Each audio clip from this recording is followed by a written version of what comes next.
Hello again, everybody. Thank you so much for joining us for episode 2 of the Car Biz Chronicles. You clearly enjoyed the first one. The engagement was through the roof. That's what we were looking for. We look forward to more of it. Before we go too far, I wanted to thank my good friend Fareed Haq for yet again the use of his world-class music here as our intro and outro. Fareed is also responsible for our music on the 5 Minutes with Sean podcast. So we love him. We thank him for being a part of the family. Now, those of you who are familiar with the Car Biz brand know that in order to shoot the Car Biz Chronicles, we hit the road. And this was part of our large road trip we did and documented throughout. And so here, day 1 of the road trip, we end up in Columbus, Ohio at the offices of AutoSweet, courtesy of our good friend of the program and company, Dave Lemmon. We love the guy to death. He really was so hospitable that day. It was a lot of fun.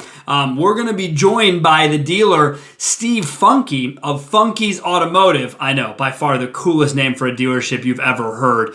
Steve's been in the industry 40 years, and the things he's about to tell you are going to blow your mind. Keep this in mind. This man has less than a $5,000 a month budget to sell cars. And you're gonna hear why that number is so low and why it matters so much to Steve and his company. And unfortunately, Cody, his son, was supposed to join us, couldn't make it down. But he's grooming him for the next generation of ownership. And there is a lot of things that if you're in this business for 2 days or 20 years, you got one thing to learn from this guy. I'd be interested to see what it is. So as always, please enjoy the episode and bring us all the feedback you have. Thanks a lot.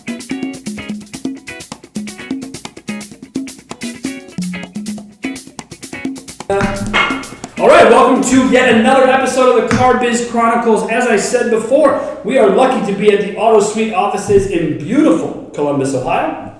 I am now joined by Dave Lemmon of AutoSweet. Dave, really quickly, background on you, my friend. Absolutely. So I have been with AutoSweet for about 3 years, which is also how long I've been in automotive digital. But I've become a real student of it. It's the most interesting industry I've ever worked in, and I've done a little bit of everything. So, well, thank you for that. I'm glad you said about it. Industry. Take a lot of time. Yeah. So I'm very happy to be in it and love doing it. Excited to do the show. Steve Funk. Steve Funk with Funky's Automotive. By far the best, coolest dealership name there is. We talk about it all the time. It is the coolest dealership name. I've got to love that name. Yeah. How long? I've been in the automotive industry over 35 years. Wow. So we got 35 years. We got 3 years. Brings us to 38, my 20. We're at 58. 3 really hard years. Yeah. That still counts as 3. So, I mean, because if you're going to do it that way, then his are like 60 now. Right? He's like 60. And that's not fair because he's too young for that. All right. So we're coming today together because I think it was important. You know, obviously, Dave brought Steve in. Steve is actually a mutual client of all of ours. But I want to start off by talking about, because you talk about it all the time. And we were talking about before I went on here, the difference of the independent and the franchise store. Steve runs an independent store now that is all used cars. Where do you see the differences in your hard 3 years here, as you stated it? How do you see that from a dealer perspective? Because you have an engagement with all of those. Correct. Yeah, I mean, we work with, it's about 50-50, actually. We right down the middle. And I love working with my independent guys. We've done NIADA a couple of times. The feel that you get when you talk to independents is very clear. They want you to help them sell more cars. They want the education. They want to know more about, especially digital, right? And the main reason for that is they don't have, we were talking before, dealers, franchise stores have $60,000, $70,000, $80,000 a month budgets. Independent stores might have 5. Right. They have to, A, figure out how they're going to get everything done that they need to get done within that budget, and B, hold you very accountable that it does what you said it's going to do. There's no hide in the weeds, like you said before, right? That's it. If you make a mistake as an independent, he kind of knows about that mistake. He's kind of all over you. Steve, is that accurate to say about your life? I mean, you've been on all sides. Do you think there's more of a laser focus as an independent than a franchise? Oh yeah, I think that as an independent, we're concerned with the inventory. We're concerned with we're more specific. I guess you would say. We don't have the layers that you would have in a new car franchise. So we do a little bit of everything. So in the advertising world for us, it's very, very important that we can focus in, where we're spending money and how we're getting those returns.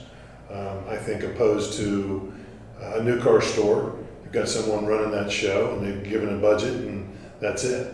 No matter what takes place. Right. We need to know, exactly, where are we at. But every month, right? I mean, every month the discussion is, all right, what happened next month? What we go through it every month. Yeah.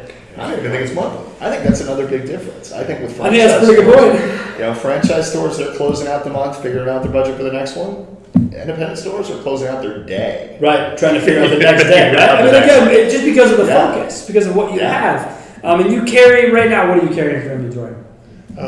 Number of cars? Yeah. We carry roughly 50 to 60. 50. And that's all, and again, this is my other thing. That's typically, unless you've got, the bank set up, I mean, that's all typically your money. Right. Just sitting out there. So when we talked earlier today, we had the episode that was all about, well, it's turn rates. Hey, you're a corporate store, right? It's cool, but the turn rate here has to be even more important. So that's a big focus for you. You've been doing it a long time, Steven, you're in. Do you have certain ways that you, like channels you believe work for your store, whether that's traditional or digital, just marketing channels that Steve can say, I know this works for me in my community, in my area? Well, our focus since I started years and years and years ago is to take care of the customer.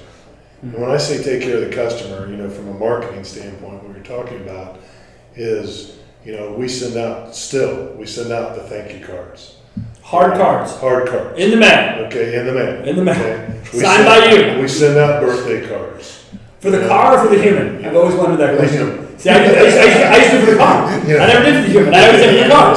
Yeah, I sent out the birthday for the car. I'd send out a little flower or whatever, like happy birthday to your car, blah, blah, blah. We're still on the human side. Yeah, okay, still on the human side. Yeah, I don't like humans. But we do the Christmas cards, So we feel that our previous customer is obviously the best person that we can have making those referrals. What we're in, and that builds half of our business. Correct. As we build. Well, I think half your business is repeat referral. Referral. If I showed you right now, if you went and you looked at what we do, it's repeat referral. I mean, it's all repeat referral business. Really? Yeah. And that's just not people being lazy in the CRM because it's the first part of the drop down. Or no, you guys don't use that, right? Spreadsheets. It's all real things here, right? But again, and I did this in the last episode, I'm going to do it again. I don't look into the camera, but if anyone's watching this, and I hope that you are, this guy just said he's going to do 50% of his business in repeat referral. I will guarantee you less than 10% of you watching this can even get close to that. And I'll tell you right now, can't even get close. We have the data. I mean, we do DMS integration, right? So right. I can tell you right now, based on our numbers, franchise stores year over year right now are averaging 18%. Of what? Well, here's repeat referral? Their sales is repeat. That sounds high to me. Well, that sounds 8% high to me.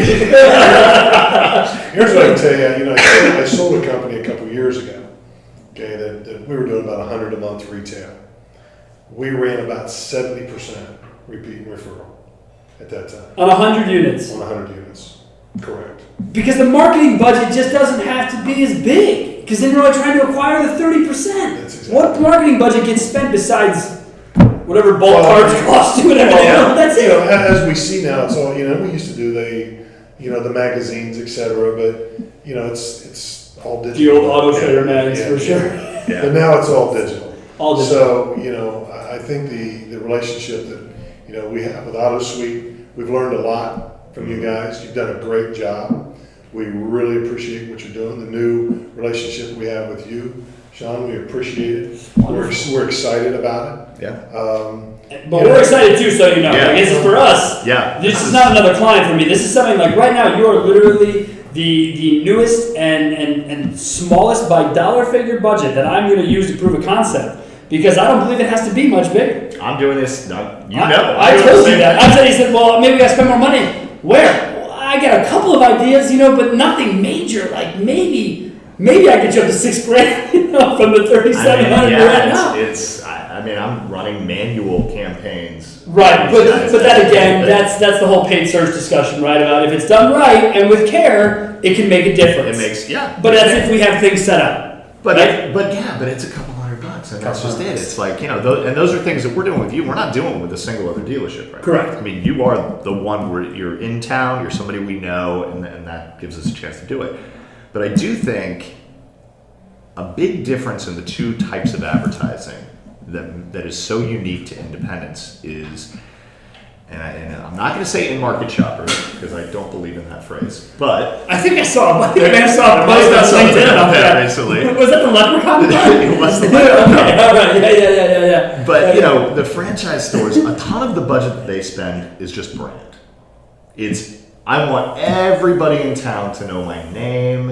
Even if they're the first organic listing, that must not. Independent stores can't afford that. No, he can't just sit here and brand his name, but he can do it on social for a lot less. Absolutely, he can do it on social, and he can hit the places like the Facebook Marketplace, the Craigslist, that are. What's the other one? The Let It Go, right? That stuff. That's all part of it. Is another big one, yeah. So, and those are ways for very low spends that you can get in touch with used car buyers that very quickly that are low funnel. Yeah. I'm not going to say that. I know you're not. You're not going to say that. You're not going to say that. Just like I don't want to hear about how you sold him cars, right? That's right. Same discussion. That's right. But for that point, that channel. So Steve, the channel is repeat, referral, and digital. Do you do anything else? Do you do any traditional? Do you do any radio? Do you do any TV? You got a sign guy? No. Yeah. We don't do the radio. We don't do TV. Nothing. We focus our attention on our customer. And I mean, that's where we, to give you an example, and I think because the new company, which is 7 or 8 years old, not a little over 7 years old, but the other one before, to give you an example, we had a $12,000 a month budget. Okay. To do 100 cars a month. Okay. Retail. Okay. So it's $120 we felt still below the averages. That wasn't too bad. No, that's still that's like a fifth. To move 100 cars, most of these guys are spending $600 a car. Yeah, The NADA says. Spending a lot more money. Yeah. So we feel that if we just, we want to make the people we've sold cars to part of our family. It's part of our culture. Right. But you genuinely care. Like I'm sitting here listening to you talk. Like you genuinely care about your people. Yeah, we care. And it seems he's going to recognize them. Right. They're going to walk in. He's going to be like, oh, so-and-so. Nice to see you. Check the CRM figure. He's going to be like, hey, how are the kids? How's Mary? Right. He's going to know. So we try to form those relationships to be obviously long term. Yeah. Right. And that's how a customer, your customer. Correct. And that's what I'm saying, right? Because then you don't have to spend the money again. The acquisition is done. Yep. So for the $120 budget you had a car sold, it's actually $60 because half of that is just going to come back to you by repeat referral. Man, that's impressive. And it's been $10,000 to talk to them again in 18 months when you think they might be in market. Right. In what? No, Danny, come on. and I mean, to give an example, and I did this coming here today. Right. I looked at what we have on the sheets right now. On the logs, baby. You got the big ones? We have 4. Yeah, we got the big ones. Big station straps over. My man, baby. That's it. That's my man right there. That's how you should sell cars. And I'll tell you what, we have 14 people right now that are looking for cars, to get them cars. Out of those 14, 13 are repeat referral. So you have 14 people right now that have access to the internet that can find whatever car they wanted anywhere in the country. Correct. And they're going to wait for you to find their car for them? Correct. But I'm confused. What marketing sold them? No, he just said 13 or 14. No. The human sold the human the way this whole thing is supposed to go. Right. Man, 13 out of 14 are they're sitting waiting for you to find them cars. Yes. And you're going out of your way, probably their priority in your world, right? You're probably out there trying to search those cars? It's not out of our way. That's what we do. Right. I mean, some people think it's out of the way. That's what we want to do. So that's awesome. That's how we handle it. That's awesome. And I know we were supposed to be joined by your son today, Cody, but he's in the shop selling cars as he should be. He had 3 appointments. As he should be. And that's all about it. And again, I think the way that you talk about raising Cody in this business, it seems like you really want him to get on board with that philosophy and make sure that that's the way you continue this company, right? Yeah. That's the I've always felt that will take you through the storms. It's the downturns. The business, it's like a roller coaster. It's going to go up and down, like any other business. Right. And but I really believe like the 08 and 09. I remember when we have to talk about this. Well, no. But when that hit, yeah. We pulled everyone together and said, "Hey, look at what we're really selling. It's repeat and referral." Right. Okay. And I said, those people, they will take you through the times because they're going to come back to us. Right. And that's what worked for us. And that's what happened? That's in what 08, 09, they took you through the store? We did just fine. We're still, Yeah. they're still alive. See, us franchise guys, we think that whole cash for clunkers thing about putting us back on the road. Without it, we were nothing. We had zero to offer anyone. Without it, we did not have the repeat referral. So you do that, you spend $120 on the front end to acquire the customer, basically. And even that's not even your case now, let's be fair. What are you selling now? A month? How many cars are you selling? 40? Yeah, 30, 40. Retail. Retail. So you're turning 75% of your lot. Yeah, we wholesale another 100. Right, that's the side biz. But budget-wise, he's about the same place. Yeah. Yeah, $3,500 for 35 cars. He's actually under. Yeah. He's $100 a Spend car. less. $100 a car. Happily, by the Well, way. but you know what? That's just it. Is if you really look at where those giant ad budgets come from. Yeah. A bunch of it is getting them there the first time, and then a bunch of it is getting them back. The second time. It's all that loyalty. It's all that equity mining. Right, but you're so busy paying a tack or Those digging are into the people, right? Right. You don't need to figure out if they're in market or shopping or whatever, because they're going to call you. Exactly. You figured it out. That's the marketing is they call Steve. Yeah, They know Steve knows. Oh, they're in market. I know because they called me and said, "Hey, Steve, help me find a car." Yeah. Right? And it That's the only way you can call an in-market shopper from now on is when they call for a When they repeat call referral and say, line. "I'd like to buy a car, please." Okay, well, you're in the market. Steve's going to put you on his waiting list that you're willing to wait for. And that's, I think, that's the craziest part, That's right? the There's craziest part. 14 people that are like, you know what? Yeah, I could probably find the car on another lot, but Steve. Well, But they're being- they know number one that we're going to make sure the car's right. Right. Two, if they don't like it for some reason, the first week or so, we're going to take it back. Oh, Period. listen And to this. don't go to Don't go to links, don't go tell I don't go to everyone. California Yeah. back on vacation. Right. But A couple hundred miles a week, we're open to it. Yeah, we're going to take it back and. And how often do you do that? Like, not that you do it 100% of the time, but how often are you asked to do it? We've never been asked.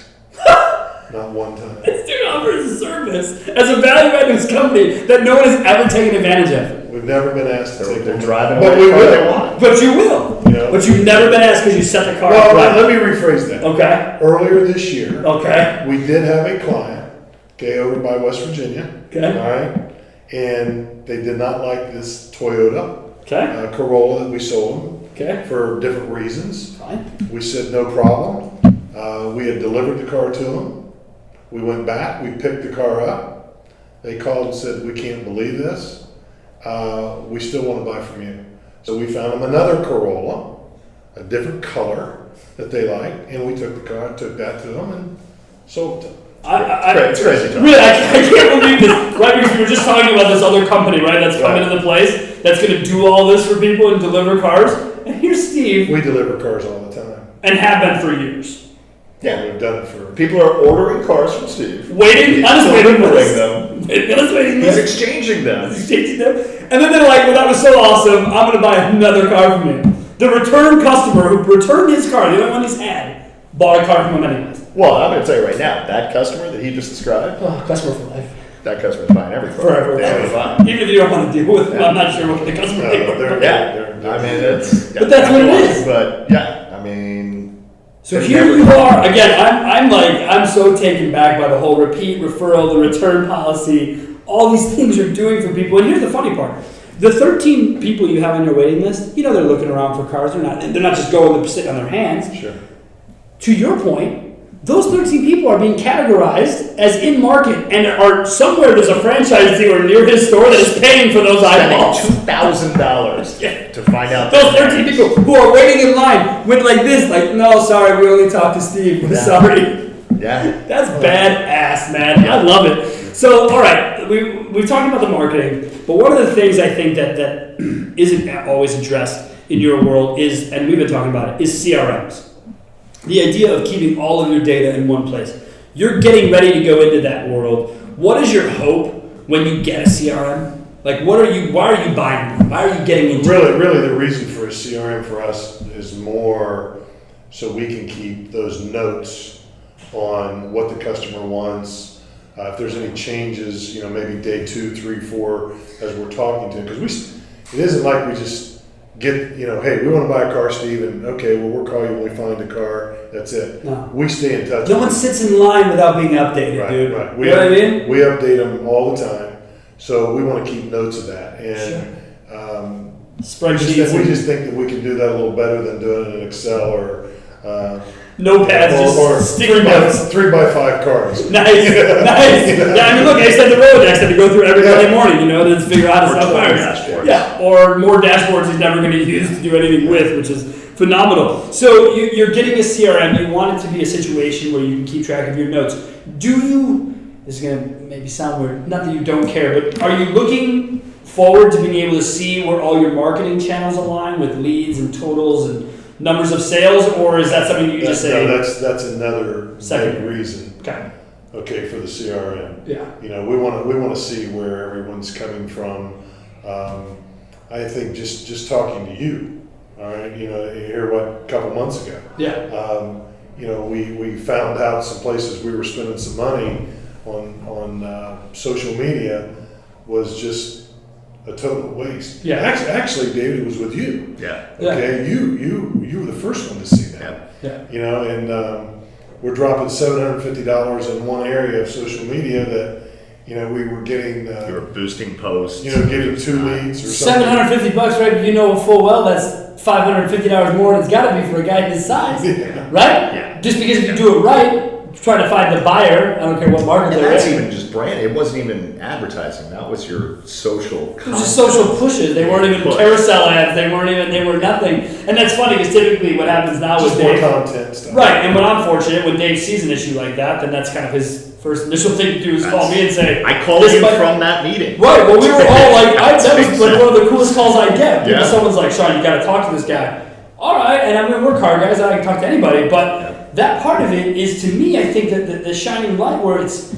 the relationship that you forge with your vendors is going to help you all the way around, right? So he brings you another vendor and then so on and so forth. So when you look, did you guys look at a bunch of CRMs or did you just decide something based on price? I would assume that would just be what you needed at a basic level. We've looked at about 3. Okay. That's fair. And out of that, we had one that was close to $1,500. That ain't gonna cut it. For us, it doesn't work at this point. 50% of your ad budget. Another one was around 1,000, which is something we could do. Pretty fair. But we found one that we feel that I'll tell you here in give me 30 days. Sure. Right. It starts next Monday. All right, next Monday we go live. Yeah, and I'll know in 30 days if it's the right one. If it's not, All right, side note, we got to make sure we get all the lead providers set up with the lead address For sure. that your CRM gives you, so we can make sure everyone's on board with that. But that's going to help you manage. Make sure Cody and Denny, was it? Denny. Make sure that they're not just writing walk-in on everything. Oh no. They're not gonna be doing Get it out of the drop down, dude.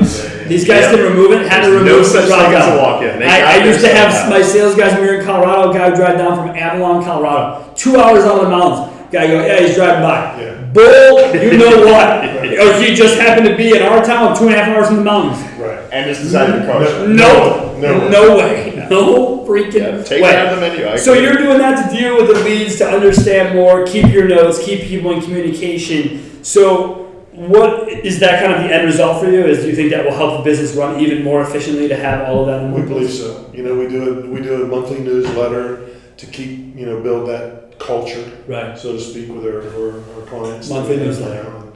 I love it, dude. Just to let them know. The newsletter's awesome. Do you get any data on it? Do you see how many opens? Does your provider offer you anything? It does. It does show that. Cool. Yeah. Number of opens, click rates. That's cool. Yeah. It's helpful. So go through constant. Constant contact. I make it easy. Make the It's dashboard. pretty simple. So Yeah. But we're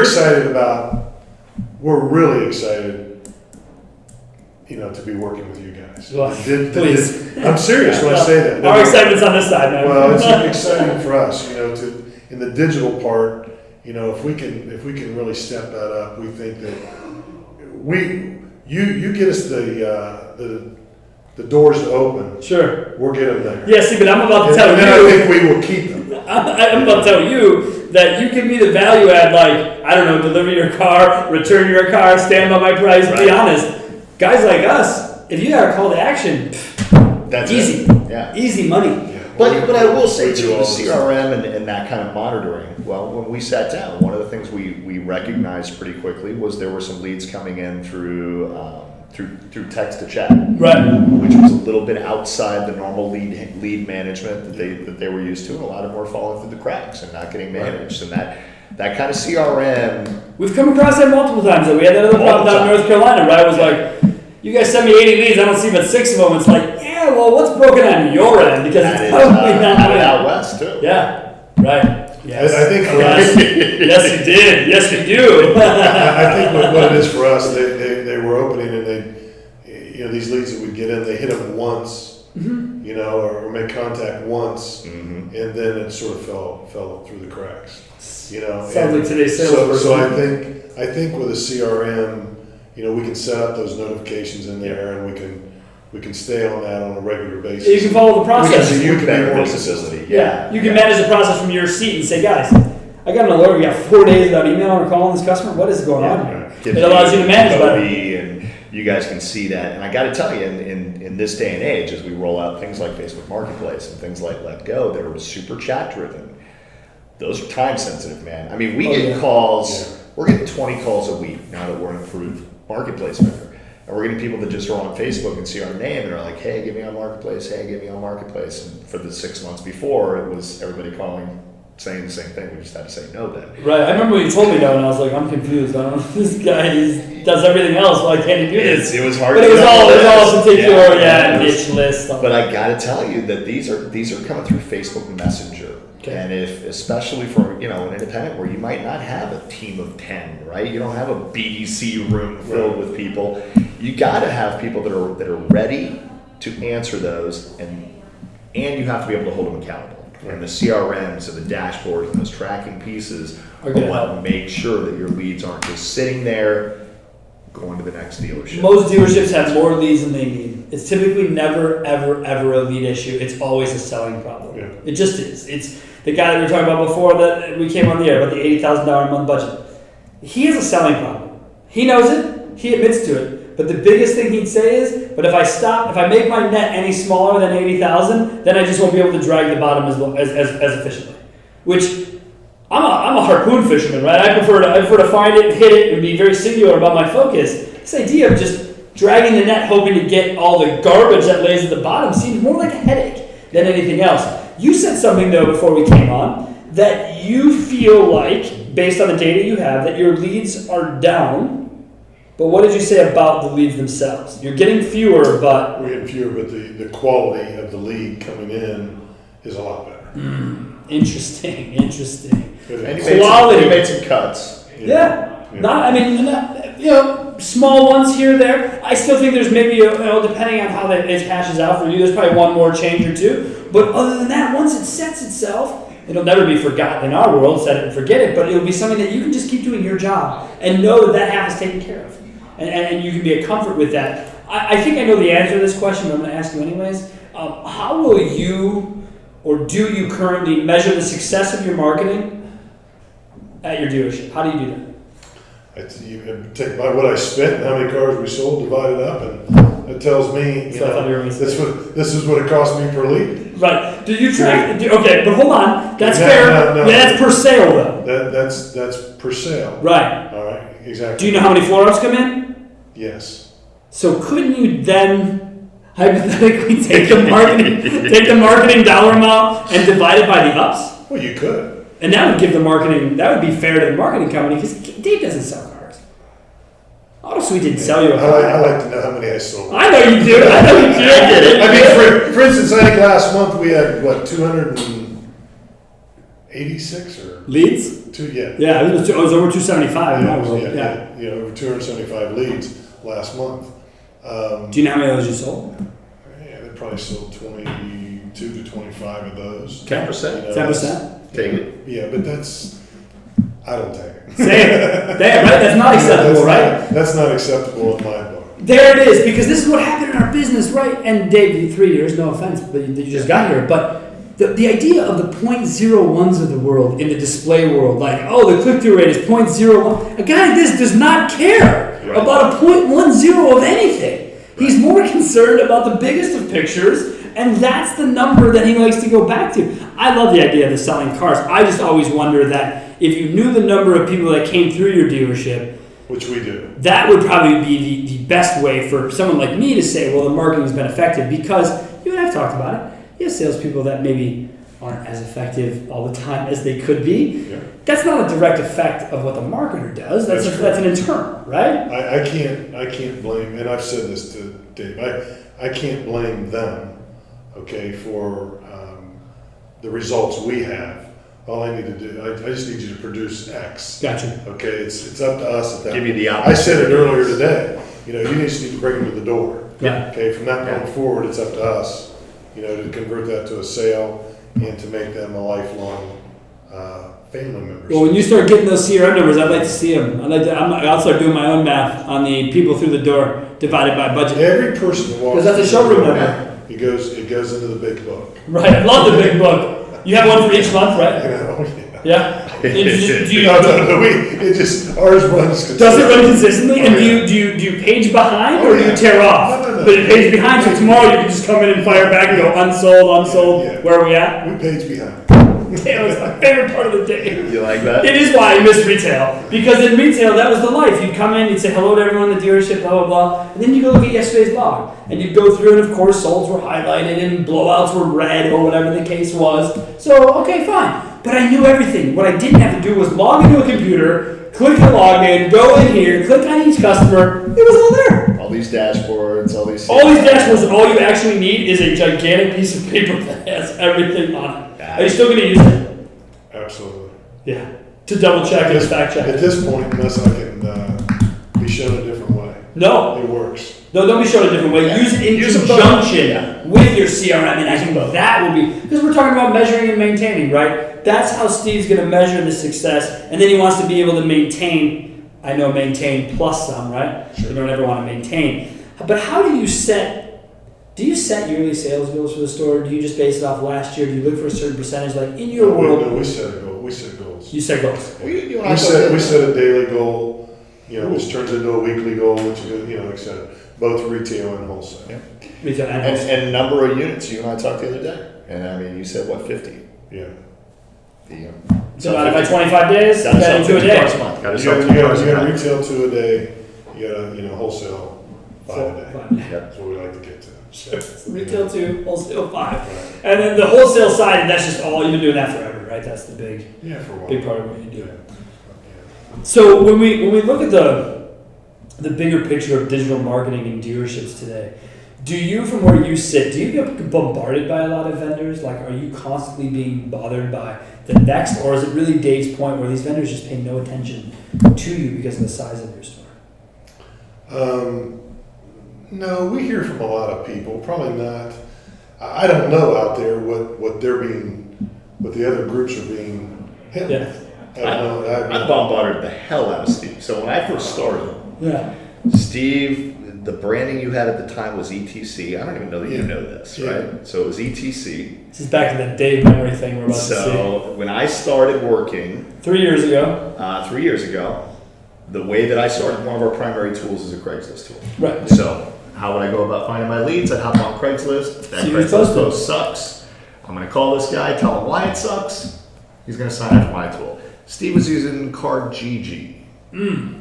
Car GG. There's a company I don't know where they are. So they're gone. eBay bought them. They're gone. But so it was a get big, get sold, get really gone. bad Craigslist. eBay bought them and they're gone. Yeah, eBay. So I had Steve in my list of people to call, right? Because I started close to home. I'm inside sales, so I can call anywhere, but I always start close to home. Start locally, move on. So ETC was in my little call list.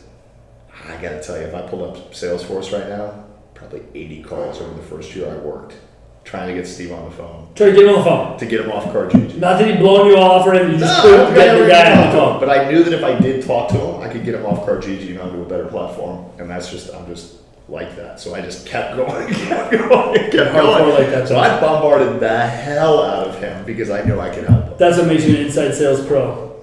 Yeah, see, I am. You're a guy who can do the hunting, right? Yeah. I am the guy who can clean the bones when we're done. I am not the hunter. I do not go through and make 80 phone calls to get a hold of you for a $400 a month product. I'm sorry. Yep. If you wouldn't return the first 2 calls of mine, I'm done. That's me personally. I just don't chase. Either we get it with each other and we work together, or we don't. And I think that's okay. I don't think that I have to bombard you for you to get it. But I also see why you would do it, because your point is, dude, it's a simple play, and it's just not getting done as well as it could. Right. Here's how you can get it done. And again, when I tell people, I just told someone about your pricing and then all the things that come with your pricing, and I'm pretty sure the dude dropped the phone. And he picked it back up and he's like, I'm sorry, did you just tell me Facebook Marketplace, Craigslist? I'm like, yeah, dude, all for whatever X amount of dollars. I don't believe you. I got to get him on the phone. Oh, T-Row, he called you. Yeah. So, and that's what happened, and that's what happens all the freaking time. But from But this... see, I think from our standpoint,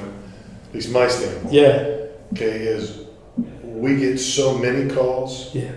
that you finally almost put up A wall. a yeah. wall. Yeah. Gotcha. And because your concern is, am I going to sell X number of retail and X number of wholesale a day? Am I going to get my 6 cars a day? Yeah, am I going to get that out the door? And that's what my focus was. It's not about picking up phone calls, listening to the next greatest thing. I don't need to talk to another Craigslist. Yeah, I know I'm going to hear the next greatest. And luckily now he has us, so he can just tell all those people to call us, and we'll deal with them. And if there's We'll something take care of cool, it. we'll let you know. I got news for you. Ain't nothing's going to be cool. We're going to come up. That's going to be cooler than this. Nothing you already have. I No. introduced you to most of the cool. Yeah, and I had this in reunion, so he's like That's full right. circle. Man. He's got everything you need. You got Auto Lead Star. You got everything, and I'd ask if you were going to Vegas, but I know you're not because you're not a flyer, so we won't see you It's a there. long But drive. You can it's leave a them now. long drive for sure, long drive. But yeah, so the last, because I'm gonna kind of wrap this up, but before I do that, with your dealership, the way that you kind of have gone about growing it, what is you were saying before we came on here? What's the biggest goal for Steve right now with his dealership the way it is? Probably I'm a big one on processes. Okay. I want processes in place. Okay. So it's just refining those, because I feel that once those are in place the correct way, then it's just adding more vehicles, spend a little more money in marketing if we need to do that. Yeah, rinse and repeat as I heard it's today. It's just Yeah. let's add that on, but just to get our processes and procedures down better. And you're also in a situation where you're trying be to better with our customer. Right, you're trying to legacy your dealership, then, right? You're trying to move it to your son, which is an important part of what you're doing. Yeah.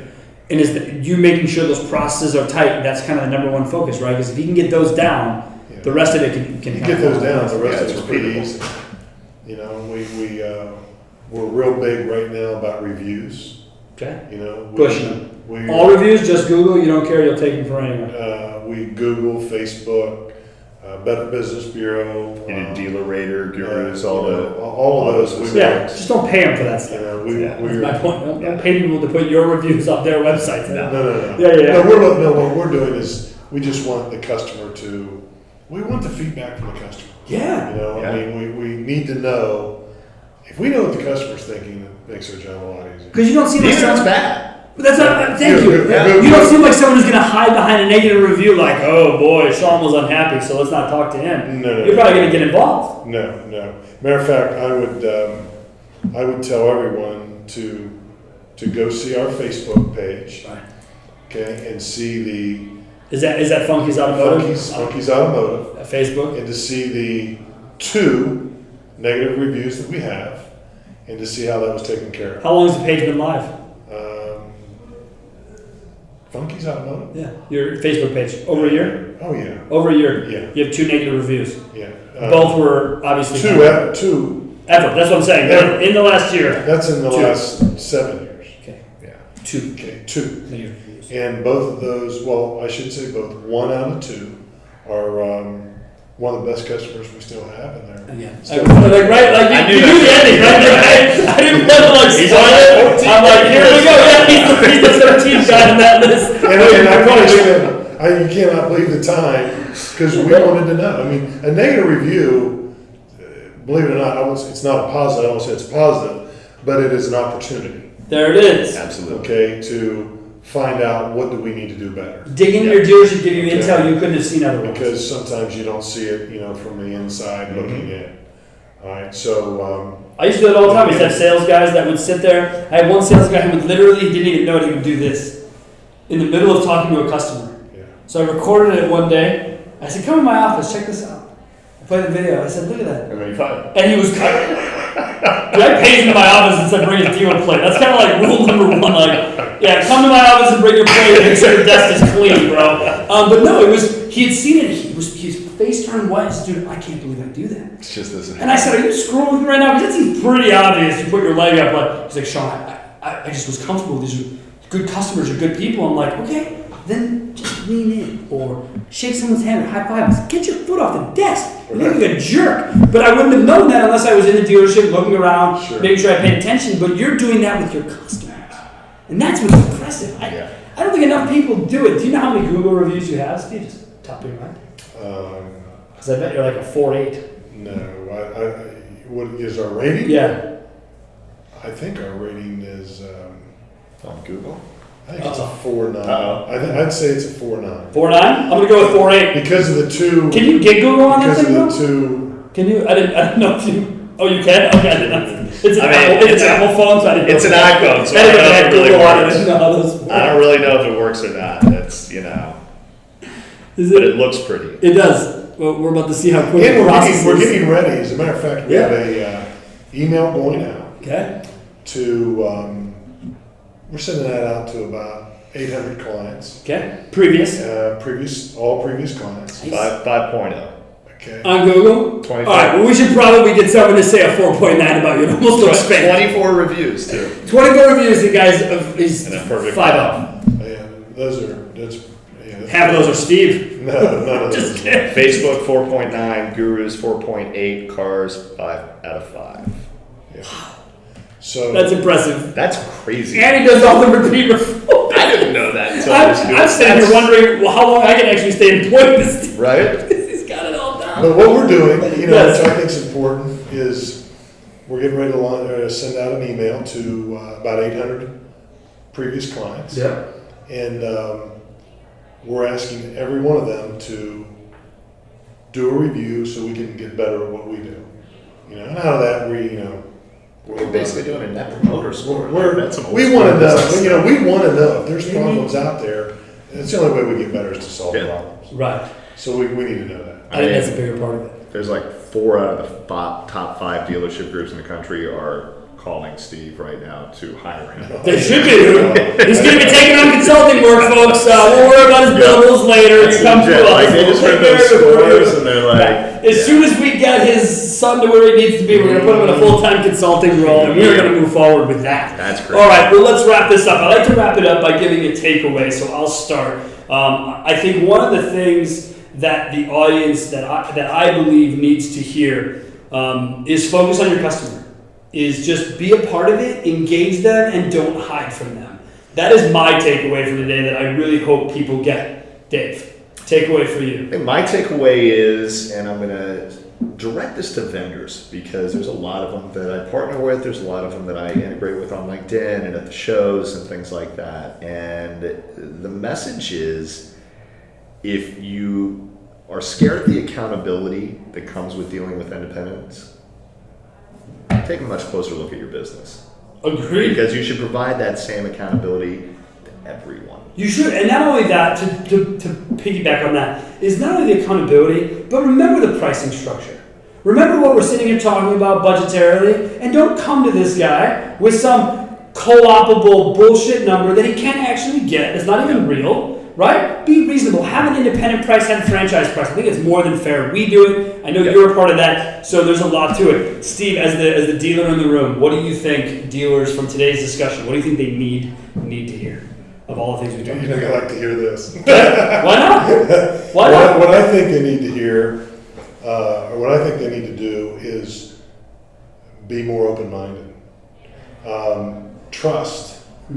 Maybe trust a little bit more in the people that are out there. Dave brought up a good point. He made 80 calls To get a hold of you. So guess what? If I would have opened that ear maybe 3 years ago, I'd be a lot further ahead today than I am. Right. Okay, so I think that they need to be a little more open-minded, because we seem to get, okay, well, there's another sales call, hey, I'll get back with them, tell them I'll get back with them, get a name and a number, all that. I think that it would be much easier to take that 5 minutes, open yourself up to listen, and you may get ahead of the game a little bit quicker. I love it. Open up and listen, right? I love it. Man, we talked about everything today is just so, it's so standard what you should find, but you rarely ever find it. And it's enlightening to hear. Well, guys, Dave, thank you so much for the generosity of everything we've done here over the last day. Steve, thanks for driving up. We really appreciate it. We miss Cody. Hopefully next time. And as always, thank you all for watching, and we hope you enjoy your day. Have a great day.